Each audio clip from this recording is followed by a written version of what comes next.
तो जितनी भौतिक वस्तुएं हैं उनकी उम्र कम ज़्यादा हो सकती है, पर काल के प्रभाव से सब दूषित हो जाती हैं, बिगड़ जाती हैं। उनको बचा रखने के उपाय किए गए हैं। इस सुरक्षा में रखेंगे तो ये चीज़ ठीक रहेगी, इस सुरक्षा में रखेंगे तो ये चीज़ ठीक रहेगी। मन को ठीक रखने का क्या तरीका है? व्यक्ति न बिगड़ने पाए, मनुष्य न बिगड़ने पाए, वो हमेशा अच्छा बना रहे, इसका क्या तरीका है? और महर्षि वाल्मीकि ने इसका चिंतन किया। रामगंगा विहार फेज 2 स्थित CL गुप्ता फार्म हाउस में 3 दिवसीय श्री राम जन्म कथा और बाल कांड पाठ का आयोजन बड़े ही हर्षोल्लास के साथ किया जा रहा है। दोहराते हैं, वो राक्षस बन गया, उसको शाप हो गया। क्या गलती की है उसने? कोई अपराध उसका है? आकाशवाणी में तो देवता कह रहे हैं कि तुम्हारा कोई दोष नहीं है। भूपति भावी मिटई नहीं, जदपि न दूषण तोर, तुम्हारा दोष नहीं है। नहीं अपराध भूप कछु कीन्हा, राजा ने कोई गलती नहीं की है।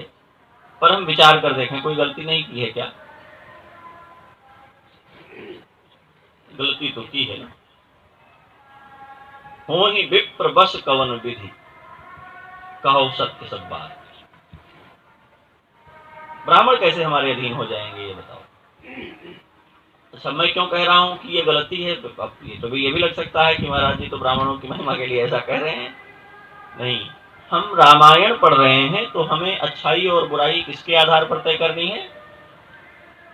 राम जी के आधार पर तय करनी है, क्योंकि राम जी ही रामायण के नायक हैं। एक राजा बैठा हुआ है एक मुनि के सामने और वरदान मांगना है, तो वो क्या मांग? श्री राम जन्म कथा एवं बालकांड पाठ के प्रथम दिवस प्रातःकाल के समय मानस पाठ किया गया, जिसके बाद सायंकाल की बेला में श्री राम जन्म कथा और बालकांड पाठ का गुणगान आचार्य मिथिलेश नंदिनी शरण भारद्वाज के मुखारबिंद से किया जा रहा है। वर्षों के चिंतन के बाद उनके भीतर एक निष्कर्ष निकला। यही तो वैज्ञानिक करते हैं। कोरोना आ गया है तो वैक्सीन बनाने के लिए अनुसंधान शुरू हो गए, और अभी तक ये नहीं तय कर पाए कि हम 100% बढ़िया वैक्सीन बना ले गए हैं, पर काम चलाने के लिए जल्दी जल्दी में बन गई और हम लोग 1 डोज 2 डोज, अब तो शायद अब बूस्टर डोज भी लग गई। लोगों को पता लगा कि हम पूरी अच्छी तरह से नहीं बना पाए हैं, तो इसलिए 3-3 डोज लग गई। महर्षि वाल्मीकि ने इस बात की चिंता की, हम क्या कर सकते हैं कि मनुष्य मनुष्य बना रहे। सुख की अधिकता, दुख की अधिकता, अनुकूलता का दबाव, प्रतिकूलता का दबाव उसकी मनुष्यता को कुंठित न कर सके। और तब उन्होंने निर्णय लिया, यदि सबके मन में, सभी मनुष्यों के अंतःकरण में एक आदर्श मनुष्य का चरित्र स्थापित हो जाए, प्रत्येक व्यक्ति के मन को, जीवन को एक अच्छे चरित्र से ऐसा भर दिया जाए कि व्यक्ति उस चरित्र की आभा से बाहर न निकल पाए। यदि हम मनुष्यता को ऐसी दवा दे सकें कि मनुष्य का जीवन एक चरित्र के प्रभाव में इतना डूब जाए कि कुछ भी आए वो उसके बाहर न निकाल सके प्रभाव के उसे, तो वो बिगड़ेगा नहीं।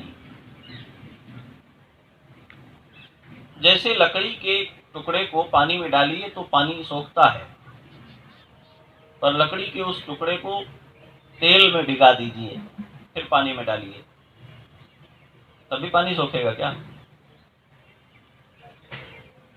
महर्षि वाल्मीकि ने चिंतन किया, हमारा मन सुख और दुख को अधिक सोख लेता है। सुख अधिक होगा तो भी, दुख अधिक होगा तो भी। यही दो संवेग हैं जो मन को प्रभावित करते हैं। तो हम अपने मन में कुछ ऐसा पदार्थ सिझा दें कि फिर कोई सुख कोई दुख मन में भरे ही नहीं। मन भले ही उसमें डूब जाए, पर मन के भीतर सुख दुख का प्रभाव नहीं जाने पाए। इसका उपाय क्या है? और तब महर्षि वाल्मीकि चिंतन करने लगे, हमें एक ऐसा चरित्र चाहिए जो प्रत्येक व्यक्ति के अंतःकरण में हो। और वो निर्णय नहीं कर पाए इस बात का। उनके मन में प्रश्न है, कोनोस्मिन् सांप्रतम लोके गुणवान कस्य वीर्यवान। उन्होंने 16 प्रश्न रखे। 16 पॉइंट्स रख करके उन बिंदुओं से महर्षि वाल्मीकि ने मनुष्यता का एक चरित्र रचा। ऐसा मनुष्य संपूर्ण मनुष्य होगा। लेकिन वो संपूर्णता मनुष्य में हो नहीं सकती। तो जितने लोगों को देखा कोई उसमें पूरा नहीं पड़ता।